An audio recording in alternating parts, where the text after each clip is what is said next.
సామాజిక వర్గంలో ఉన్నటువంటి పెద్దలు రెడ్డి సామాజిక వర్గం వారి పెత్తనాన్ని తట్టుకోలేక బయటకు వచ్చి మాట్లాడారు.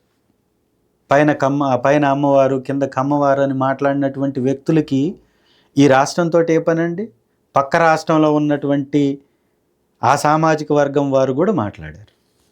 రైట్. రెడ్డి సామాజిక వర్గం డిజోన్ చేసుకున్న పరిస్థితి ఎందుకు వచ్చింది సార్? అనేక కారణాలు ఉన్నాయి. వైఎస్ఆర్ కాంగ్రెస్ పార్టీ ఒక సామాజిక వర్గం వలన ఓడిపోయిందని చెప్పడానికి అవకాశమే లేదు. అన్ని చోట్ల తెలుగుదేశం కూడా తుడుచుకుపోయింది కదా గతంలో. అదే ఇప్పుడు అంతకు ముందు 2014లో కూడా మిమ్మల్ని కాపు కాసింది రాయలసీమ. రెడ్డి సామాజిక వర్గం ఎక్కువగా ఉన్నటువంటి, అందుకే చెప్తున్నాం, బలమైనటువంటి ఓటు బ్యాంక్ కలిగిన దగ్గర మేము ఎంక్వైరీ చేస్తే అన్ని సర్వేల్లో వైఎస్ఆర్ కాంగ్రెస్ పార్టీకి ఓటేసామని అక్కడ ప్రజలు చెప్తున్నారు. అక్కడ ఈవీఎంలో మాత్రం ఓట్లు పడలేదు. ఆ అనుమానం ఉందని చెప్తూనే ఉన్నారు. సరే, ఆ అనుమానం వదిలేద్దాం. కానీ అసలు రెడ్డి సామాజిక వర్గం ఎందుకు డిజోన్ చేసుకుంటుంది అన్నది ఆలోచన. ఏం డిజోన్ చేసుకోలేదు, ఖచ్చితంగా ఓన్ చేసుకుంటుంది. అన్ని సామాజిక వర్గాల సమతుల్యతతోటి వైఎస్ఆర్ కాంగ్రెస్ పార్టీ బలమైనటువంటి శక్తిగా ఎదిగింది. రేపు కూడా ఇంకా ముందుకు వెళ్ళబోతుంది. ఏ కులం ఎవరు కూడా దూరం అవ్వలేదు. ఇది ఒక బలమైనటువంటి అన్ని రకాల విష ప్రచారంతో వచ్చినటువంటి అపజయంగా చూస్తున్నాం మేము. జట్టు కట్టినప్పుడు ఓడిపోతున్నారు. 2014లో వాళ్ళు జట్టు కట్టినప్పుడు ఓడారు. 2014కు ముందు వాళ్ళు జట్టు కట్టినప్పుడు మీరు గెలిచారు మంచి మెజార్టీతో.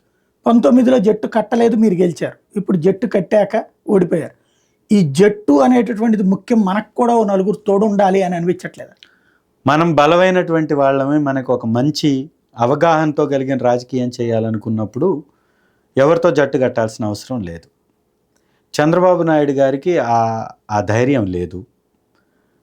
మీరు ఒక్కసారి చరిత్రను కూడా వెనక్కి తిరిగి చూసుకుంటే చంద్రబాబు గారు గెలిచినటువంటి ప్రతిసారి కూడా జట్టు కట్టే గెలిచారు.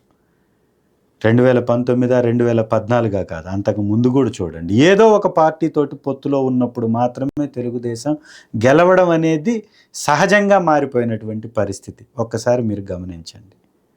వైఎస్ఆర్ కాంగ్రెస్ పార్టీ ఒంటరిగా పోటీ చేసింది, ఒంటరిగానే మళ్ళీ పోరాడుతుంది, ఒంటరిగానే మళ్ళీ విజయాన్ని సాధిస్తుంది విజయాన్ని. మీరు ఇంత గాలిలో కూడా ఇప్పుడు మీరు చెప్పినటువంటి అనేక పదాలు మీరు చెప్పారు. ఇంతటి ఇబ్బందికర పరిస్థితుల్లో కూడా మా 40% ఎవరు డ్యామేజ్ చేయలేకపోయారు. ఇది గమనించాలి. 45 నుంచి తెలుగుదేశం